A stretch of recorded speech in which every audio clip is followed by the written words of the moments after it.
In the name of the Father, of the Son, and of the Holy Spirit. Amen. Master, lover of mankind, make the pure light of your divine knowledge shine in our hearts, and open the eyes of our mind to understand the message of your gospel. Implant in us the fear of your blessed commandments, so that having trampled down all carnal desires, we may pursue a spiritual way of life, thinking and doing all things that are pleasing to you. For you are the illumination of our souls and bodies, Christ our God, and to you we give glory, together with your eternal Father, and your all-holy, good and life-giving Spirit, now and forever, and to the ages of ages. Amen. Chapter 15. Let's read verse 1 to 20 first. Then the scribes and Pharisees, who were from Jerusalem, came to Jesus, saying, "Why do your disciples transgress the tradition of the elders? For they do not wash their hands when they eat bread." He answered and said to them, "Why do you also transgress the commandment of God because of your tradition? For God commanded, saying, 'Honor your father and your mother,' and he who curses father or mother, let him be put to death. But you say, 'Whoever says to his father or mother, whatever profit you might have received from me is a gift to God,' then he need not honor his father or mother. Thus you have made the commandment of God of no effect by your tradition. Hypocrites! Well did Isaiah prophesy about you, saying, 'These people draw near to me with their mouth, and honor me with their lips, but their heart is far from me, and in vain they worship me, teaching as doctrines the commandments of men.' When he had called the multitude to himself, he said to them, 'Hear and understand. Now what goes into the mouth defiles a man, but what comes out of the mouth, this defiles. Not what goes into the mouth defiles a man, but what comes out of the mouth, this defiles a man.' Then his disciples came and said to him, 'Do you know that the Pharisees were offended when they heard this saying?' But he answered and said, 'Every plant which my heavenly Father has not planted will be uprooted. Let them alone. They are blind leaders of the blind. And if the blind leads the blind, both will fall into a ditch.' Then Peter answered and said to him, 'Explain this parable to us.' So Jesus said, 'Are you also still without understanding? Do you not yet understand that whatever enters the mouth goes into the stomach and is eliminated? But those things which proceed out of the mouth come from the heart, and they defile a man. For out of the heart proceed evil thoughts, murders, adulteries, fornications, thefts, false witness, blasphemies. These are the things which defile a man, but to eat with unwashed hands does not defile a man." Here we see this gives us a sort of insight into the tradition of the Pharisees, which is actually not the same as the Old Testament tradition. Obviously there are places where it coincides. This tradition of the elders about washing your hands before you eat bread, this is nowhere in the Old Testament. It does appear to be a very ancient custom. But it may have proceeded out of something from the book of Exodus, where the priests were to wash their hands before making the offering in the temple. And this is actually something we have still preserved today. You don't see it, but when the priests prepare for the divine liturgy, before we prepare the bread and wine, before we get vested, there's a washing of the hands as well. But the Pharisees ended up applying this in general to this sort of ceremonial washing before eating, and sort of impose this on everyone as this ritual. And he says, why do you, they're having a go at Jesus for not keeping this tradition. And he tells them, well, you're breaking the commandments in favour of your own tradition. Now that word tradition is easy to throw around. I have a lot of people ask me, because we Orthodox always talk about tradition, and they say, well, aren't you just like the Pharisees? And it's really easy to take that T word and basically say, oh, all tradition is bad. And this is not what our Lord is referring to. He's talking of a made-up tradition, not one that actually flows from the Old Testament scriptures, but one which it's set up against it, and it overrides it. And Christ makes this very clear, where he says that they completely override the commandment, honour your father and your mother, in the book of Exodus. And he who curses father or mother, let him be put to death, in the book of Deuteronomy. And they do this by saying this. This may be a tricky one to understand. They say, whoever says to his father or mother, whatever profit you might have received from me is a gift to God. I think some Bibles use the Hebrew term korban, meaning a gift to God. And then he need not honour his father or mother. What happened here was that the Pharisees would argue. They would try to persuade people to bequeath their belongings, their money, to the temple. And if someone gave a lot of money to the temple, and then, for example, their father or mother fell ill, and they went to the temple and said, no, I'm going to need that back, or whatever. They say, no, it's forbidden. Once it's given to God, it can't be really given back. And a lot of the money lenders and tax collectors did a similar thing. They would use God as a weapon to basically blackmail people into saying, well, if you've given it to God, it's like breaking an oath to God. It would be a sin for you to take this and help another human being, basically. This is why Christ is so furious with them. This is despicable kind of religion. It's hateful religion. And so they completely override. They use the tradition to, like I said, they always try to find loopholes.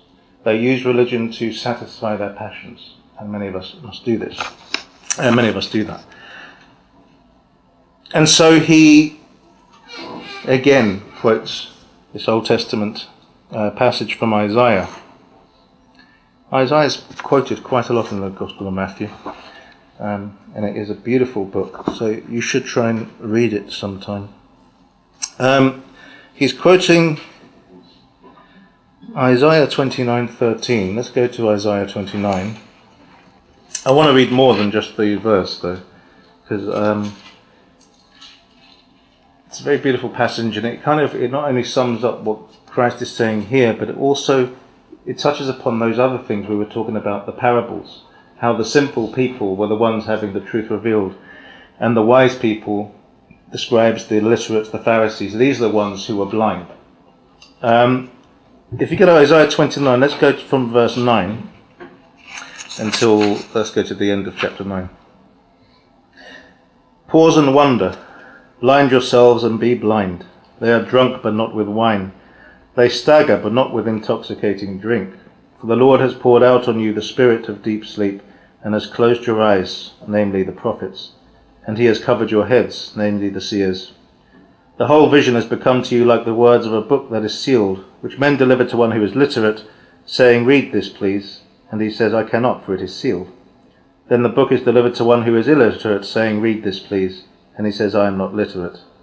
Therefore the Lord said, inasmuch as these people draw near with their mouths, and honour me with their lips, but have removed their hearts far from me, and their fear toward me is taught by the commandment of men. Therefore, behold, I will again do a marvellous work among this people, a marvellous work and a wonder. For the wisdom of their wise men shall perish, and the understanding of their prudent men shall be hidden. Woe to those who seek deep to hide their counsel far from the Lord, and their works are in the dark. They say, who sees us, and who knows us? Surely you have things turned around. Shall the potter be esteemed as the clay? For shall the thing made say of him who made it, he did not make me? Or shall the thing formed say of him who formed it, he has no understanding? Is it not yet a very little while till Lebanon shall be turned into a fruitful field, and the fruitful field be esteemed as a forest? And in that day the deaf shall hear the words of the book, and the eyes of the blind shall see out of obscurity and out of darkness. The humble also shall increase their joy in the Lord, and the poor among men shall rejoice in the Holy One of Israel. For the terrible one is brought to nothing, the scornful one is consumed, and all who watch for iniquity are cut off, who make a man an offender by a word, and lay a snare for him who reproves in the gate, and turn aside the just by empty words. Therefore thus says the Lord, who redeemed Abraham concerning the house of Jacob, Jacob shall not now be ashamed, nor shall his face now grow pale. For when he sees his children, the work of my hands in his midst, they will hallow my name, and hallow the Holy One of Jacob, and fear the God of Israel. These also who erred in spirit will come to understanding, and those who complained will learn doctrine. And that really, I think, speaks a lot about the blindness of the people that know the law, the religious elite. And it speaks of it's interesting, isn't it? He speaks of it as a marvellous work and a wonder, much like the miracles and signs, such as the virgin birth and so on. The idea of the deaf and the blind and the simple becoming the wise is also one of the signs of the kingdom. Again, going back to why the miracles are so important in the Gospels.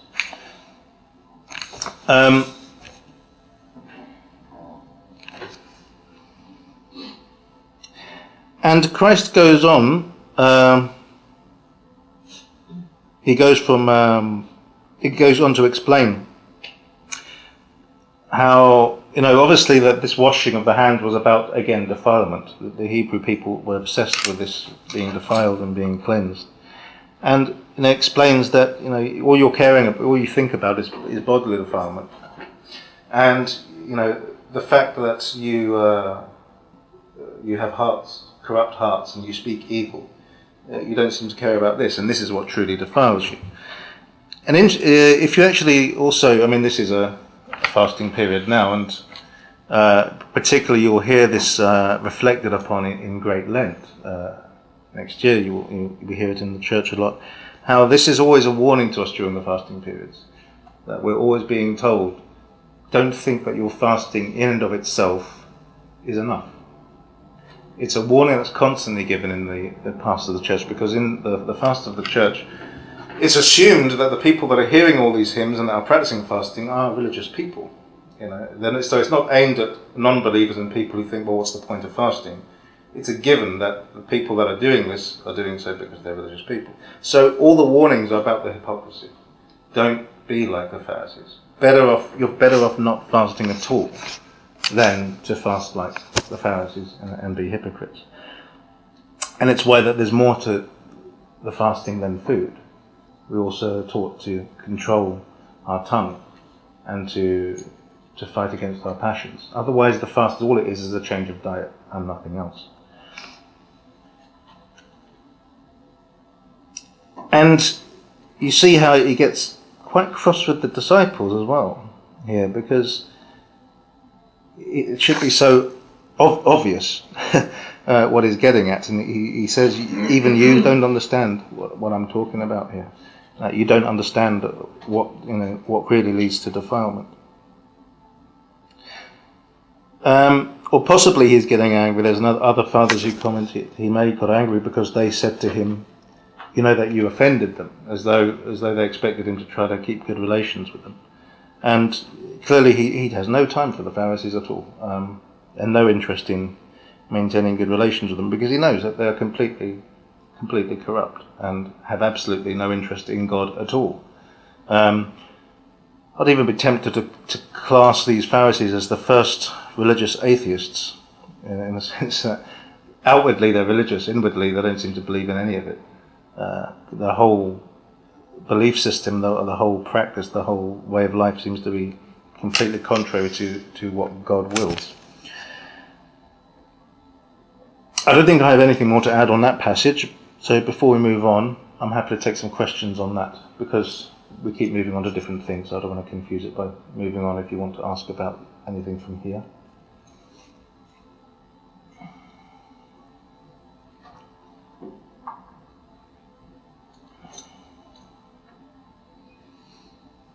Tavis, you're frowning. What did you just refer to the Pharisees about outwardly religious? Outwardly religious. What did you I called them the first religious atheists. That's just my own crazy way of putting it. I don't want that. I know a few people like that. Yeah. That's why I was trying. Do we have Pharisees today? Like, can we see like an illustration of for today? Do we have Pharisees today? Well, the problem with that is the moment you start saying those are the new Pharisees, you become one of them. There are always Pharisees in every religion and every church and every age. And like I say, one of the reasons all of this is always it hits us quite hard a lot of the time, and it's always relevant and it's always topical, is because this really is about how, there's real faith in God and there's religion, and unfortunately they're not always one and the same. They can be, they should be, and that's what we aim for. But the reality is you're always going to have people that use religion as a weapon, that always they'll be really lenient on themselves and really harsh on other people, like the Pharisees were. And it's not just about, a lot of people abuse that word. Anyone, for example, who actually does practice fasting sometimes gets accused of being a Pharisee, right? Which is just nonsense. It's about the attitude, about really, when you're doing it in the right spirit and according to the will of God. And we hear, sticking with fasting, we hear in the hymns, let us observe a fast that is pleasing to the Lord. And we are reminded what that is. In fact, in Isaiah again, there's a beautiful quote where he's saying, "Why are you fasting for me when you're beating your neighbour and abusing widows and orphans and so on? That's not the fast I want." It doesn't mean, we have the two extremes. The one, people who think, well then, fasting is bad, just as tradition is bad, which is not what Christ is getting at. There's another passage where he says to the Pharisees, you should have done what you do, but without violating the commandments. It's about the heart. And we've been, ever since the Beatitudes, we've seen this, the recurring theme in the Gospel of Matthew. It's about the heart and about how we, the religion itself and being part of the chosen people, for us, the church, isn't always enough. And we all have to be mindful of the Pharisees. Because there's a Pharisee in every one of us. And the moment we go into church and we say, what a bunch of Pharisees, well, then that's the Pharisee in us. And if we want to be more like the humble publican, then we bow our head and say, God have mercy on me, and we don't condemn other people. So there's a Pharisee in all of us. It's really a sort of a symbol or an image or an icon of bad religion, and it can turn up in any religion. It's not just Christianity or just Orthodoxy or just whatever. In all religions you're going to find that attitude. Listening to a while back on AFR, and you may have heard it, a person was talking to a priest and he said to him, the reason why I come to church is because you're full of hypocrites. And the priest turned around and said, there's always room for one more. Yes. I like that quote. I've heard it before, and I do like it a lot. It's very true. Well, shall we move on? Verse 21. Then Jesus went out from there and departed to the region of Tyre and Sidon. And behold, a woman of Canaan came from that region, and cried out to him, saying, Have mercy on me, O Lord, Son of David. My daughter is severely demon-possessed. But he answered her not a word. And his disciples came and urged him, saying, Send her away, for she cries out after us. But he answered and said, I was not sent except to the lost sheep of the house of Israel. Then she came and worshipped him, saying, Lord, help me. But he answered and said, It is not good to take the children's bread and throw it to the little dogs. And she said, Yes, Lord, yet even the little dogs eat the crumbs which fall from their master's table. Then Jesus answered and said to her, O woman, great is your faith. Let it be to you as you desire. And her daughter was healed from that hour. Jesus departed from there, skirted the Sea of Galilee, and went up on the mountain and sat down there. Then great multitudes came to him, having with them the lame, blind, mute, maimed, and many others, and they laid them down at Jesus' feet, and he healed them. So the multitude marvelled when they saw the mute speaking, the maimed made whole, the lame walking, and the blind seeing, and they glorified the God of Israel. I want to stop there a bit and talk a little bit about this Canaanite woman. I've touched upon this before. I think I mentioned this passage before and something else related to it. And again, one can ask, it's a curious passage, because like I said, first of all, he seems to want nothing to do with her. She was a Gentile. He lets her cry after her, and he insults her on top of that, basically referring to her as a little dog. And all of this is done to reveal what he says at the end. Great is your faith compared to this chosen people. And he shows that, already, like I said before, already we see what is going to really culminate in the crucifixion. He comes to his own people, they reject him, and those who believe in him are the ones who are considered outcasts, condemned, have no hope of salvation. And already we see them coming to the faith. Although he is sent only to the lost sheep of the house of Israel, what the woman's reply is really a really incredible reply, and it's very, very gutsy and bold reply. She accepts the insult, but says, well, even dogs can get something from the table, so why not do the same for me? And I think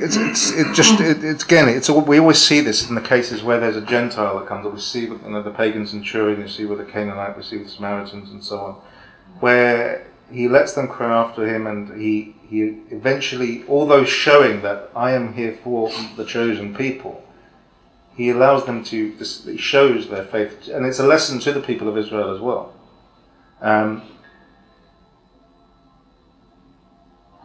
Do you have any questions about that? I don't quite understand. If we're all children of God, why would they just be chosen people? Is it all just a test? Is he just testing them? If we're all children of God, why is there a chosen people? Why God chose a particular people, I cannot say. We know that is the case, though, from the beginning of, or basically really from Abraham, that there is a chosen people, and that he promised Abraham that his seed will inherit the earth and so on. Obviously, it was always God's plan that it would not remain that way. But for whatever reason, which I don't know the mind of God, but for whatever reason, it was deemed the right thing to do to begin with that chosen people, which will lead all nations to Christ.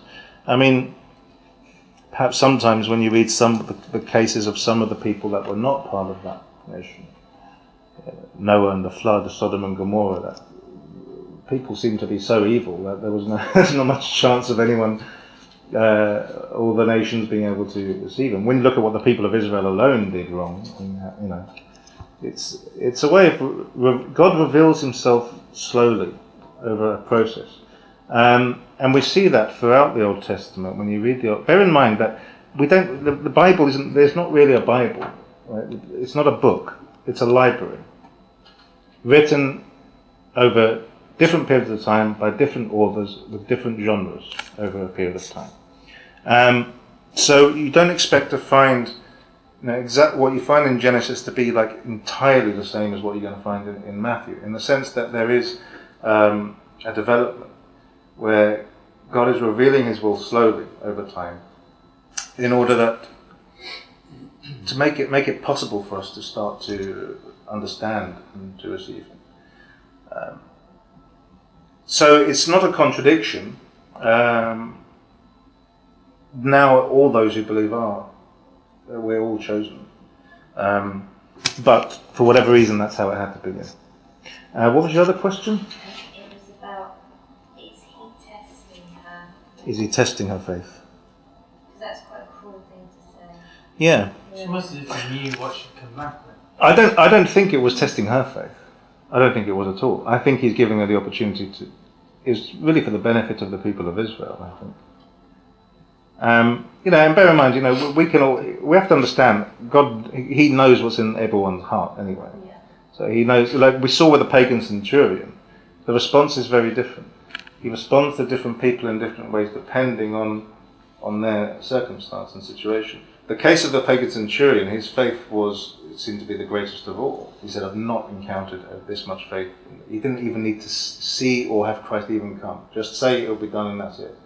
And like I said, he doesn't expect the faith from the non-Israelites. That's the other thing we have to remember. He did not expect faith from the pagan centurion. He did not expect faith from the Canaanite woman, because they were not the people of Israel. And that's why it shames the people of Israel. That her faith is the faith that the people of Israel should have. So I think it's mostly for the benefit of the Hebrew people that he does it, rather than to test her. Could we say that because of the Mosaic law, he gives another dimension to it? What do you mean? In the sense that Gentiles would be included in the future.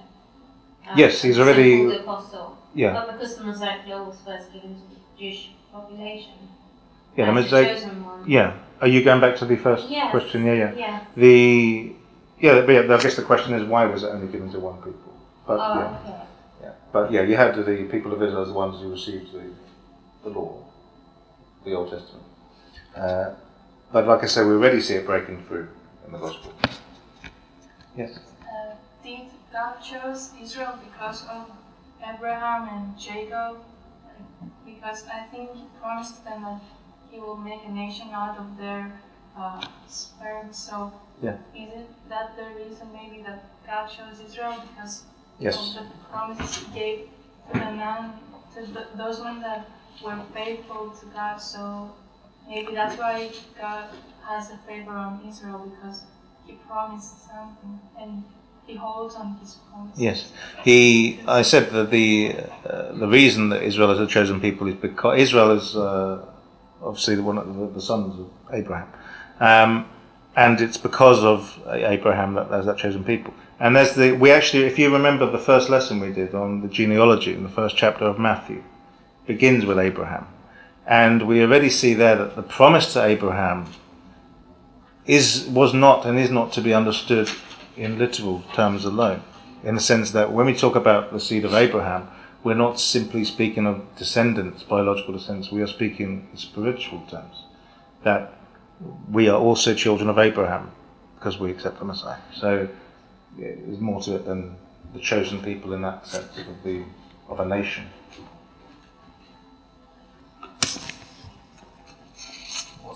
What's a woman of Canaan? That might be Canaan. What is? It was a place. Oh, okay. It's one of the Canaan was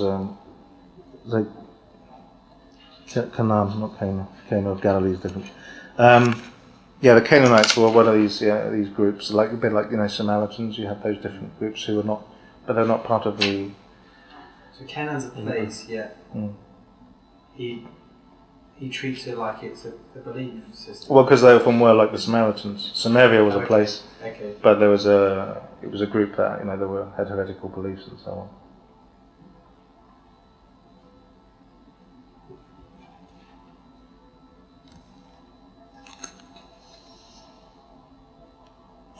Shall we move on? I think we may go through 2 chapters yet again. Verse 32, chapter 15. Now Jesus called his disciples to himself and said, I have compassion on the multitude, because they have now continued with me 3 days and have nothing to eat. And I do not want to send them away hungry, lest they faint on the way. And his disciples said to him, Where could we get enough bread in the wilderness to fill such a great multitude? Jesus said to them, How many loaves do you have? And they said, 7, and a few little fish. So he commanded the multitude to sit down on the ground. And he took the 7 loaves and the fish, and gave thanks, broke them, and gave them to his disciples. And the disciples gave to the multitude. So they all ate and were filled. And they took up 7 large baskets full of fragments that were left. Now those who ate were 4,000 men, besides women and children. And they sent away the multitude, got into the boat, and came to the region of Magdala. Now this is, just one chapter ago we had the feeding of the 5,000, which is almost identical. And we have this. Now, it does seem to be clear that these were actually two different events. And we don't know, when we've got to avoid the temptation to just read it like a story and say everything's chronological, because that's not necessarily the case. If it is, it's quite quite remarkable in the sense that we read after one chapter after the feeding of the 5,000, and then what do the disciples say? Where can we get enough bread in the wilderness to fill such a great... It's like they'd already forgotten what had happened. And this seems to be a theme which continues in the next chapter, which I think we'll go into.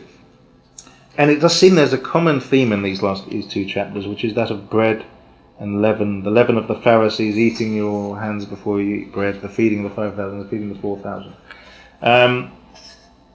And in John's Gospel, like I said, there's a different emphasis where the main focus of the whole breadish theme is the bread of life. And there's a focus on the idea, well, we interpret often it in terms of the Eucharist, and Christ is the bread of life. And sometimes you kind of have to read all the Gospels to get a full picture of what our interpretation of them is. But we're not going to read every passage in all the Gospels together, but it's something to bear in mind. Well, but if this chapter came before or after the previous chapter, they would have already experienced that miracle, yet they still ask that question. Well, that's what I'm saying, is that if it really is chronological, if that really was like that, but even if it wasn't chronological. Even if it wasn't chronological, the fact that they would have forgotten it at all. One of them had to come first. One of them had to come first. And we do find this time and again, and we're going to see it later as well, probably I think in the next chapter, where why is he's always telling off his disciples for this lack of faith. They're not very good. They're not very good. And same with the parables, it's like on the one hand he says, well, to you has been given to know the mysteries, and then they say, huh? And he has to explain it. He says, you still haven't got it. And all these miracles he's doing, and still they're like, they don't understand. And yet they're chosen. Even after the crucifixion, when they foretold them that he would see them again, they went off into almost went back to their old lives. Even though he predicted that he was going to rise again, forgot all about it. They still think. Yeah. Really? Yeah. They were just going back, packing their bag, and going back to what they were doing before. I thought they were spreading the word of the Lord. Yeah, that was after he appeared to them. He had to appear to them several times. So we see that there's it does raise a lot of questions though about the meaning of faith, because we think of these people as people of faith, and they were people of faith because Christ chose them. But sometimes faith isn't always. They do appear to be very simple people, to put it politely. And as a result, it's like they just can't get their head around certain things. And, I think also one of the things that they can't get their head around is who the Messiah really is anyway. And, we can take this for granted as Christians because the tradition of the church has been taught this for centuries. It's clarified it for us, and we can often forget how lucky we are to be in this position. Although fewer and fewer people are really keeping up with it anymore, and it's not being taught anymore, but still. But for them back then, it would have been very, very confusing. And even the idea to some people, like it was, I think, for the Pharisees, the idea that the Messiah would come as a carpenter from Nazareth was just a despicable notion. And they were expecting something a lot more sort of majestic and powerful and glorious. And it seems that there are a lot of things they're not capable of, or they see one minute, they believe, they repent, and then they're forgotten the next minute. It's a very curious thing. But there we are. Faith doesn't always mean we don't mess up and We sometimes waver and doubt and so on. But it's about the heart as well. Right, silly question. Do you Yeah. think it's possible that it'd be different disciples with him at the time? There doesn't always specify the disciples, but usually when it talks about the disciples, it's not, the author is not intending to make a distinction there. So it should be assumed that the message is that even the disciples are questioning. The only time where usually they're mentioned is when it's talking about the inner circle, James, Peter and John, who see certain things. But otherwise they're not mentioned by name. But usually they're all of those disciples would have witnessed everything else together. Do you have a question about the feeding of the 4,000 before we move on? Because it's so much like the 5,000, I don't feel I have much to add to it. Apart from that curious fact that they seem to have forgotten about the other miracle. But in a way, the chapter 16 leads on from there. So. I was just going to say that it's actually a lot more than that, isn't it? Because they're just talking about men, not including women and children, are they? Yeah, that's actually the feeding of 5,000 and 4,000 is not including women and children. Yeah. I guess that's the old Hebrew way of doing things. You only count men.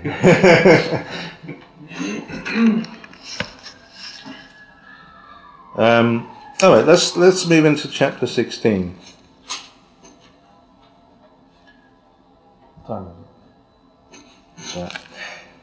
Then the Pharisees and Sadducees came, and testing him asked that he would show them a sign from heaven. He answered and said to them, "When it is evening, you say it will be fair weather, for the sky is red. And in the morning, it will be foul weather today, for the sky is red and threatening.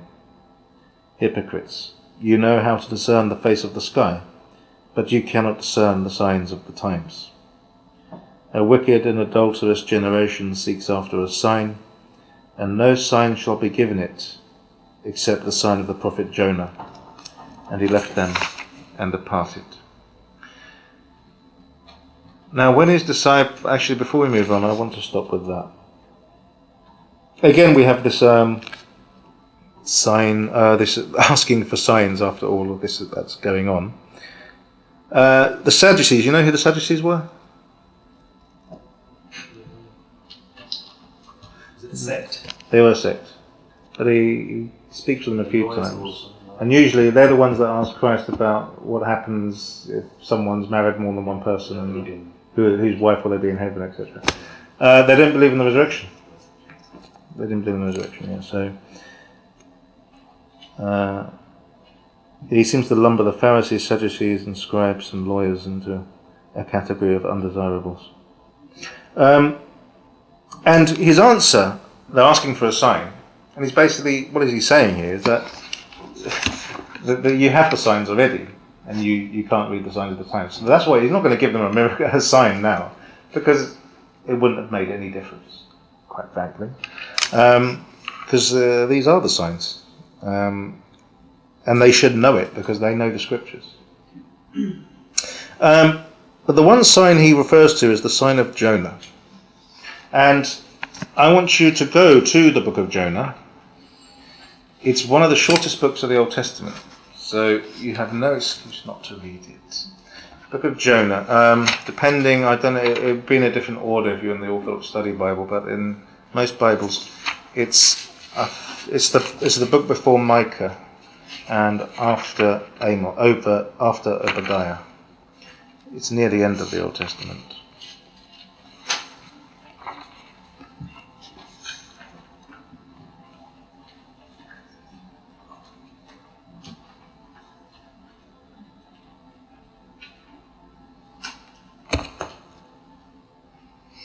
Although it's very short, I'm not going to read the whole book. I was tempted to read the whole book. Yes, it's not long at all. Let's read. Well, let's read chapters 1 and 2. We'll read chapter 1 just so you have an idea of. Well, actually, we don't need to read chapter 1. I'll just explain. We'll read chapter 2 only. Chapter 1. God tells Jonah to go to Nineveh, this city where they're very wicked people, and to tell them to repent. And Jonah doesn't want to, because he wants them to perish. And he tries to run away, basically, from God. He goes onto a boat and tries to get away from him. And as a result, there's this huge storm, and then all the people are saying, what have you done? And he explains, and basically, we're going to perish because of you. So they ask what we're going to do. And he says, well, throw me into the sea, and then God will leave you alone. So they don't want to, but eventually they throw him into the sea. And from there we can read from chapter 2. Let's say verse 17 of chapter 1, and then we'll go on from there. Now the Lord had prepared a great fish to swallow Jonah, and Jonah was in the belly of the fish 3 days and 3 nights. Okay, that's why it's the sign of Jonah, because he will be in the belly of the earth. Christ will be in the belly of the earth 3 days and 3 nights. He'll be buried. Okay, but I want to read this prayer, he says, within the belly of the fish, because it's prophetic of Christ going into Hades, and just sort of give you an understanding of how the Old Testament is always about the new, and that you read it with different eyes when you understand that if it's all about Christ, you read the Old Testament not just as nice stories, but as something which leads you to Christ and shows you that He's fulfilled the prophecies. Chapter 2. Then Jonah prayed to the Lord his God from the fish's belly, and he said, I cried out to the Lord because of my affliction, and he answered me. Out of the belly of Sheol I cried. Do you know what Sheol is? Hades. It's the Hebrew version of Hades, the land of the dead, basically. And you heard my voice. For you cast me into the deep, into the heart of the seas, and the floods surrounded me. All your billows and your waves passed over me. Then I said, I have been cast out of your sight, yet I will look again toward your holy temple. The waters surrounded me, even to my soul. The deep closed around me. Weeds were wrapped around my head. I went down to the moorings of the mountains. The earth with its bars closed behind me forever. Yet you have brought up my life from the pit, O Lord my God. When my soul fainted within me, I remembered the Lord, and my prayer went up to you into your holy temple. Those who regard worthless idols forsake their own mercy, but I will sacrifice to you with the voice of thanksgiving. I will pay what I have vowed. Salvation is of the Lord. So the Lord spoke to the fish, and it vomited Jonah onto dry land. So, the fact that Christ refers to this also as a sign of his resurrection also shows that this typological interpretation of Scripture isn't something the church made up. That even within the early Hebrew community we have that understanding of Scripture. So, and I say this because a lot of people say that everything is supposed to be understood as literal, history and everything like that, and that shows that this is not some a new thing where we're changing our interpretation because of science and so on. It's actually a very ancient way of understanding Scripture. But it's very interesting when you read these passages, and then you read it in the light of Christianity, and you start seeing what it's really about. It really does open your eyes. You see that the Old Testament is a Christian book, despite being pre-Christian, in the sense that that's what it's all about. And I also mention this because there's a lot of people, I don't know if a lot of people in Greece now, we've got these Greek nationalists and neo-pagans who are all saying we reject the Old Testament because it's a Jewish book, and it's nothing to do with Christianity. And unfortunately, a lot of people say this about the Old Testament, that that's Judaism. Sometimes it's anti-Semitism, sometimes it's just complete ignorance, sometimes it's people just don't like some of the horrible stories in it. But we ignore the Old Testament at our peril. And as you can see, reading the Matthew, you can't even understand the New Testament without the Old Testament. What people are doing and how they're acting and what they're saying, you cannot make head or tail of it unless you understand the Old Testament. So it's important that we become acquainted with it. Do you have any questions about that before we move on? You mentioned the word, it's some of that typology. Yeah. Typology. When something's a type, it means you'd have a story where it's sort of, it prefigures something else. So it's like a symbol of something else, or it foreshadows something else. For example, Abraham sacrificing Isaac is a type. That Isaac is a type of Christ, the sacrificial lamb. Or when the people of Israel were told to paint they were told that the angel of death was going to come to destroy all the firstborn children in the book of Exodus. And they were told to paint lamb's blood on the door and that death would pass. That's a type, because by the blood of the lamb, who is Christ, we are saved from death. Do you understand? When we talk about typology, that's what we're talking about. You have events in the Old Testament, not always allegorical, they may well be historical. It's always sometimes hard to make the distinction. Metaphor. It could be a metaphor, but sometimes more, in the sense that if you're talking about metaphor, you're always talking about something that's not actually happening. Where in the Old Testament, you do actually have historical events, which are actually typological. For example, there's a case in the Old Testament, in Exodus, where there's a war going on, and Moses is instructed by God to stand with his arms stretched like this. And for as long as he's like that, the people of Israel are victorious.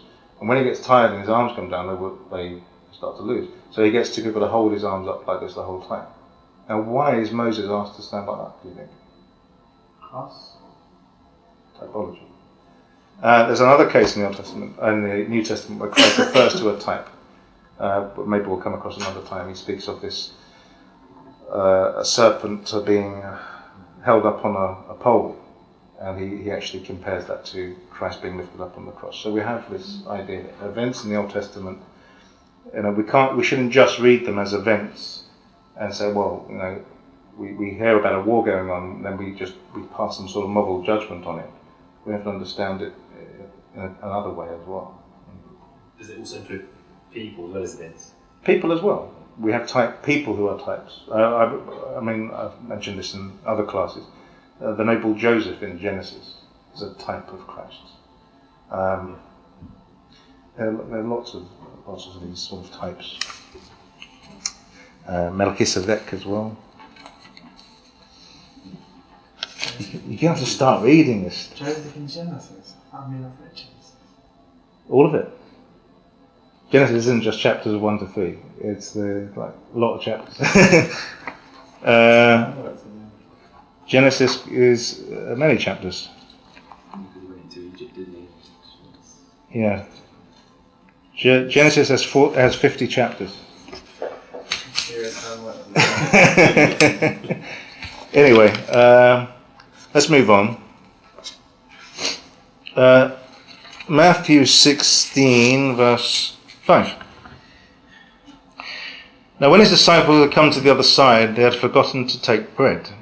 Then Jesus said to them, "Take heed and beware of the leaven of the Pharisees and the Sadducees." And they reasoned among themselves, saying, "It is because we have taken no bread." But Jesus, being aware of it, said to them, "Are you of little faith? Why do you reason among yourselves because you have brought no bread? Do you not yet understand or remember the 5 loaves and the 5,000 and how many baskets you took up? Nor the 7 loaves of the 4,000 and how many large baskets you took up? How is it you do not understand that I did not speak to you concerning bread, but to beware of the leaven of the Pharisees and the Sadducees?" Then they understood that he did not tell them to beware of the leaven of bread, but of the doctrine of the Pharisees and Sadducees. So that's just exactly what I said before. And again he rebukes them for their faith. So they're worried that they're being told off for not bringing bread with them, like they're going to need it. And also, again, we see that inability to understand Christ's sayings, that they're taking everything literally. They hear leaven of Pharisees and they're immediately thinking, very simple-minded people, basically. But obviously he's talking about their hypocrisy, is the leaven of the Pharisees. Verse 13, when Jesus came into the region of Caesarea Philippi, he asked his disciples, saying, "Who do men say that I, the Son of Man, am?" So they said, "Some say John the Baptist, some Elijah, and others Jeremiah or one of the prophets." He said to them, "But who do you say that I am?" Simon Peter answered and said, "You are the Christ, the Son of the living God." Jesus answered and said to him, "Blessed are you, Simon Bar-Jonah, for flesh and blood has not revealed this to you, but my Father, who is in heaven. And I also say to you that you are Peter, and on this rock I will build my church, and the gates of Hades shall not prevail against it. And I will give you the keys of the kingdom of heaven. And whatever you bind on earth will be bound in heaven, and whatever you loose on earth will be loosed in heaven. And he commanded his disciples that they should tell no one that he was Jesus the Christ. From that time Jesus began to show to his disciples that he must go to Jerusalem and suffer many things from the elders and chief priests and scribes, and be killed, and be raised the third day. Then Peter took him aside and began to rebuke him, saying, Far be it from you, Lord, this shall not happen to you. But he turned and said to Peter, Get behind me, Satan. You are an offence to me, for you are not mindful of the things of God, but the things of men. Then Jesus said to his disciples, If anyone desires to come after me, let him deny himself, and take up his cross and follow me. For whoever desires to save his life will lose it, but whoever loses his life for my sake will find it. For what profit is it to a man if he gains the whole world and loses his own soul? Or what will a man give in exchange for his soul? For the Son of Man will come in the glory of his Father with his angels, and then he will reward each according to his works. Assuredly I say to you, there are some standing here who shall not taste death till they see the Son of Man coming in his kingdom.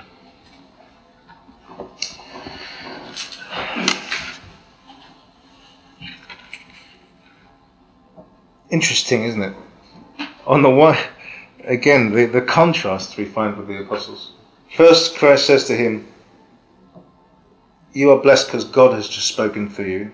And then he says, Get away from me, the devil has just spoken through you.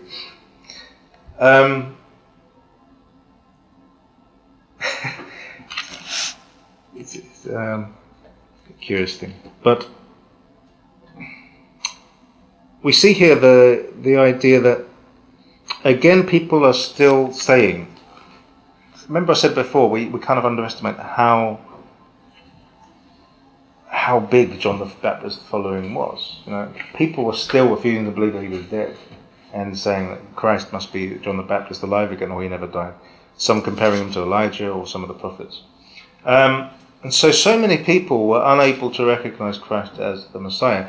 And even Peter, it says that he didn't work this out for himself. This was divine inspiration here that came to him. That God chose to speak through him here for the benefit of everyone else, which is hardly surprising, given how clearly seemed to be in the previous chapters. But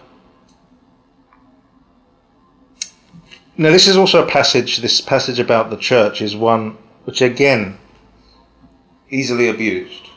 The Roman Catholic Church basically takes this extremely literally, in the sense that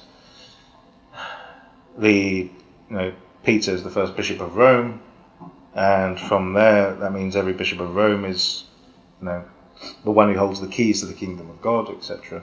And it's been, you can almost compare it in a way to what we were saying about the leaven of the tradition of the Pharisees. Now, from the scripture, they go from this one thing and turn it into something else. And we can often do this with Christianity, where scripture means one thing, but to satisfy a greed for power or whatever other passion it may be, we put a whole new twist on it. Our understanding of here is that it's this proclamation of Christ as the Son of God that is the foundation of the church, not any one individual person.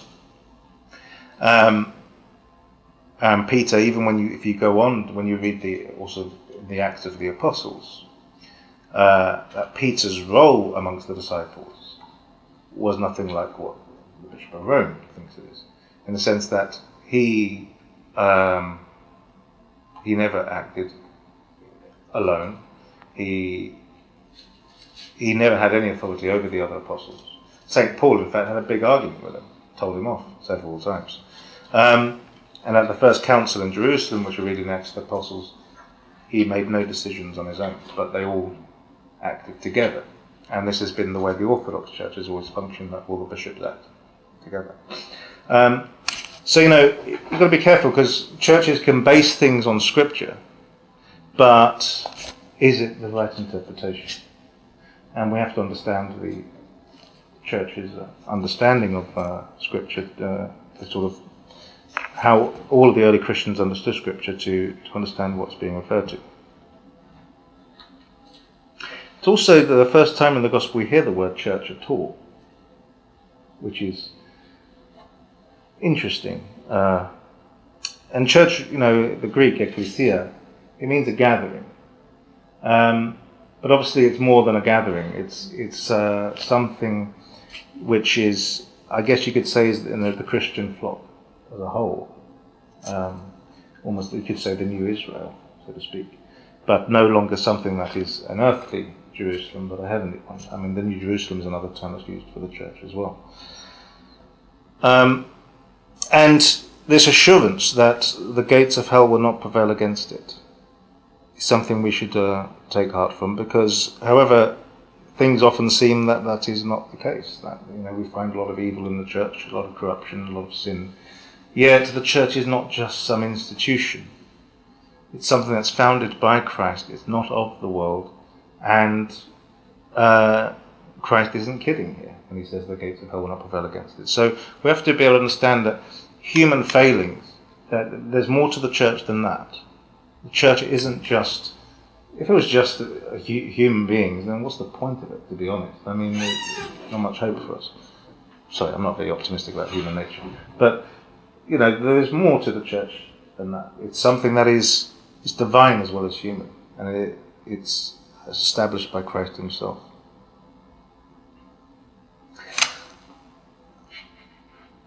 Do you have any questions? Yes? What does the word Christ mean? Because What, the Christ? he says you are Christ. Yeah, the Christ, the Christos, means anointed one. And it was a name for the Messiah. It was also, because it's also associated with the idea of the King of Israel, because kings were anointed. And the Christ is basically the Messiah. The anointed one. I thought I removed that. What's ringing over there? I forgot about that one. I thought there's something really, I had a ghost in here or something.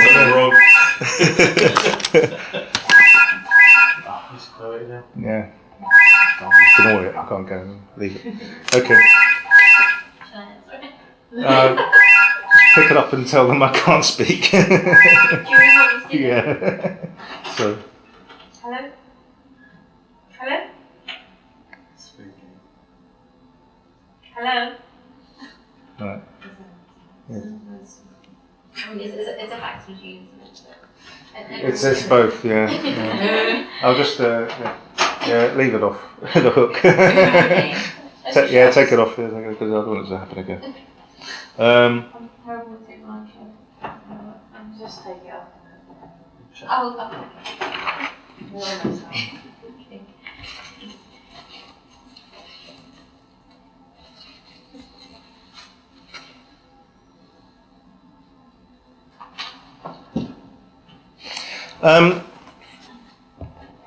There's another passage at the end, it's very curious. Surely I say to you, there are some standing here who shall not taste death till they see the Son of Man coming in his kingdom. A lot of people say, what on earth is that about? And some people say, well, obviously Jesus was wrong, because that's not the case. The last verse. Assuredly I say to you, there are some standing here who shall not taste death till they see the Son of Man coming in his kingdom. It's not referring to the second coming, is it? Well, that's what it sounds like, but that's obviously not. Well, I want to give you Philip's commentary.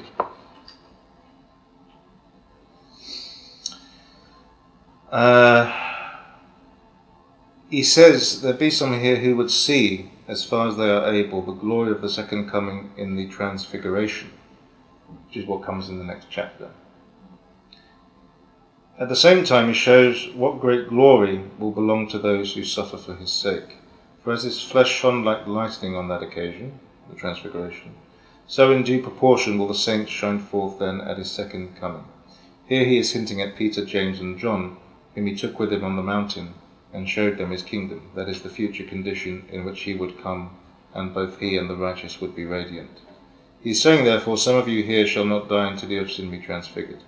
See then that it is those who stand firm in goodness who see Jesus radiantly transfigured, and they are ever advancing in faith and in the commandments. So that interpretation is that he's referring to his glory. And also kingdom is often a bad translation for Vassilios.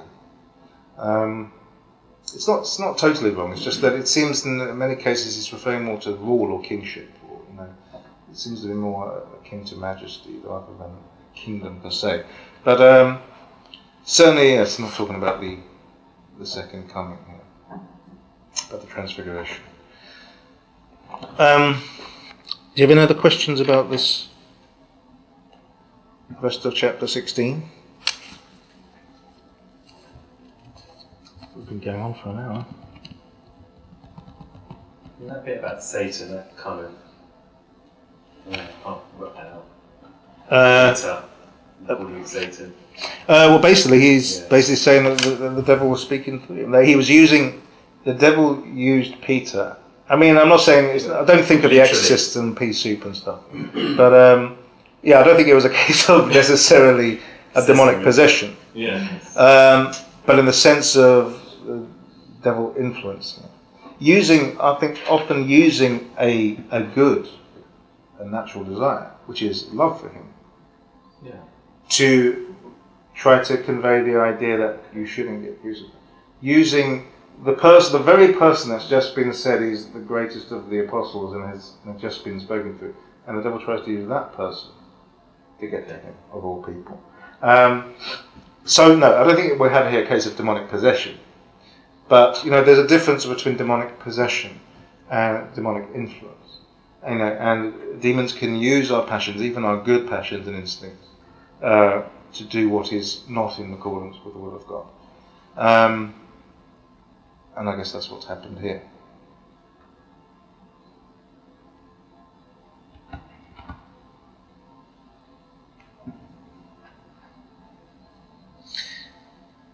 And it's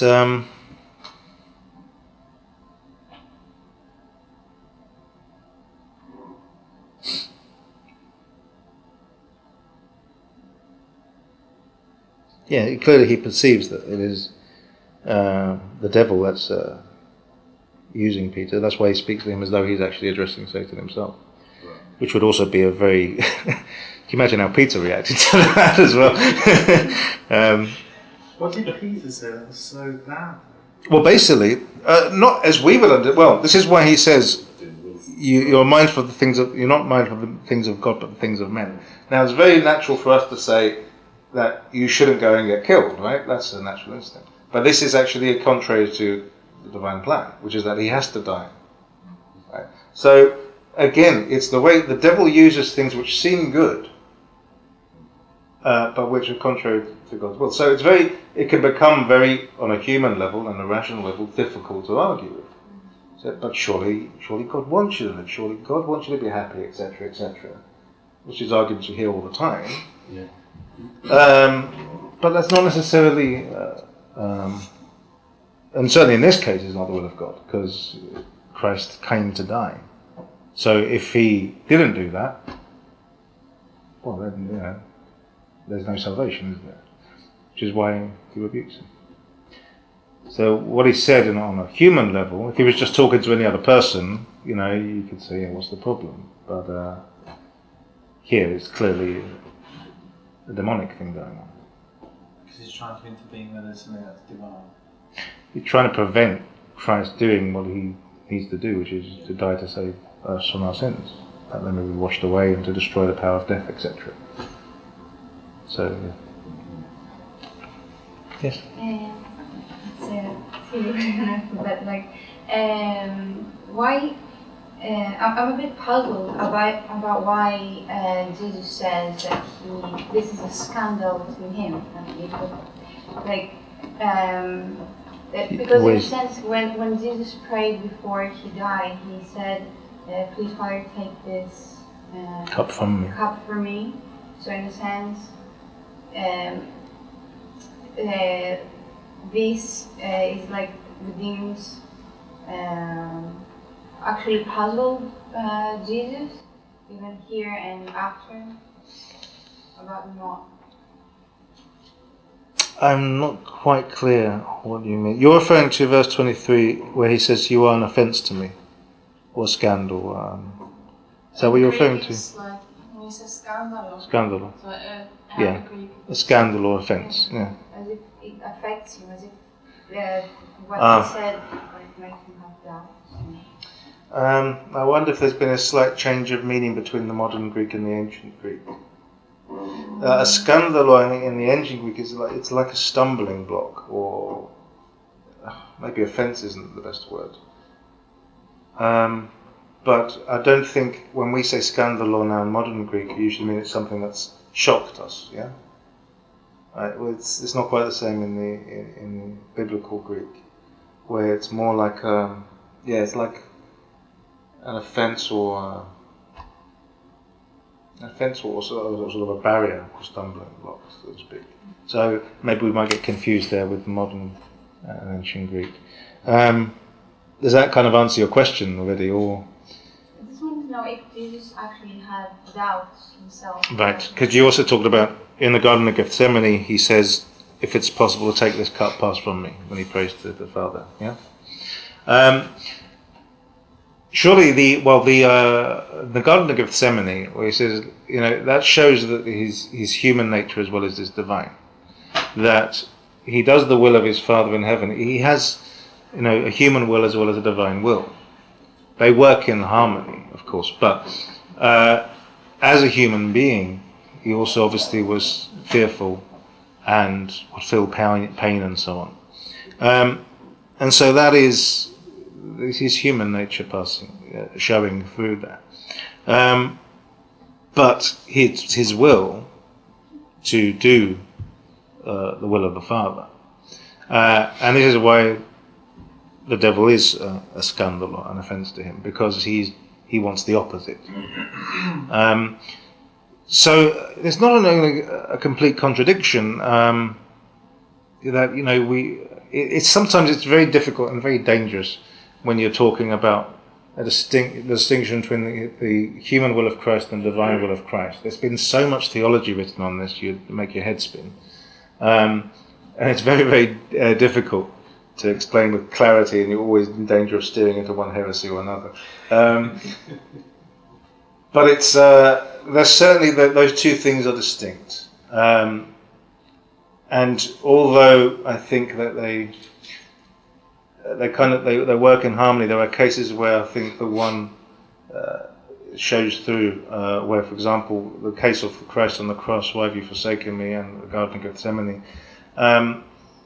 Some church fathers have actually argued, I find this a little dodgy, but a lot of church fathers have argued this, that I guess it makes sense, that he only, the reason he feels pain and hunger and all these other things is simply because he chooses to. As a divine being, he has power over those things. And that, I understand, that kind of makes some sense. I'm always a bit worried of that steering us into the idea of Docetism, where he wasn't really flesh and blood. It's a very difficult. Sometimes theology can be a very tricky one to get right there. So I don't like to speculate too much about,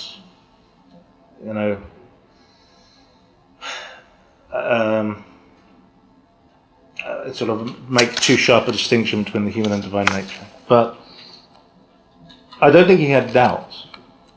I don't think there was ever a case of doubt at all. It's just that it's going to be, I think, natural as a human being that these things are. He knows that he's going to suffer. So the idea. A lot of people actually say, well, it was all very easy for Christ because he's God to do all that. But I don't think, and you can go to the other extreme where it's about look how much he suffered, look how much he suffered. But you kind of have to have a balanced view. But I don't think we can just completely, we shouldn't emphasize the divine nature at the expense of the human and vice versa. So we always have to understand that there's going to be some sense of, there's obviously the pain and anxiety and fear which is made very clear in the Garden of Gethsemane. And probably one of the main reasons it's there in the Gospel is to show that to us, that he's truly going to suffer and die, as opposed to a lot of the heresies that came later which said he wasn't really human. But the idea of doubt, I can't get my head around Christ doubting. He says, I saw Satan fall like lightning from heaven. He was there. What's the doubt? He is God. He knows the Father. That's why he says, no one knows the Father except me. He is the only one who's actually with him from eternity. He's the only one who's seen him from eternity.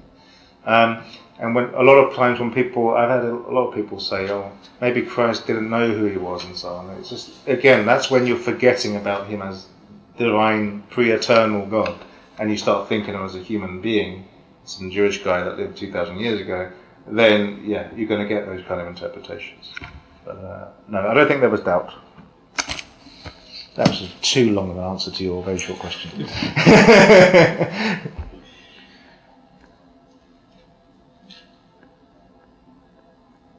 All right, we've gone longer than usual due to my big mouth.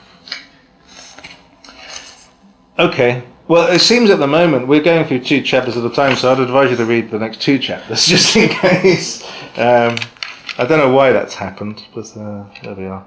So we're going to go on chapters 17 and maybe 18. Last week, isn't it? Sorry? Oh, yes. Next Tuesday is going to be the last one before Christmas. Yeah. So you can all go and do your shopping and that.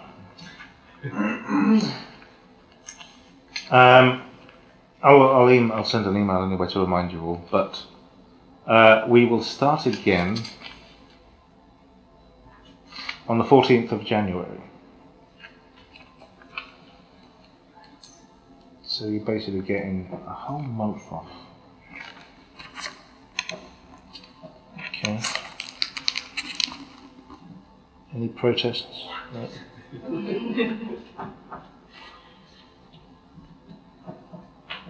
And by that time, hopefully all the recordings will be up and going. So next week will be our last one before Christmas. Let me carry on.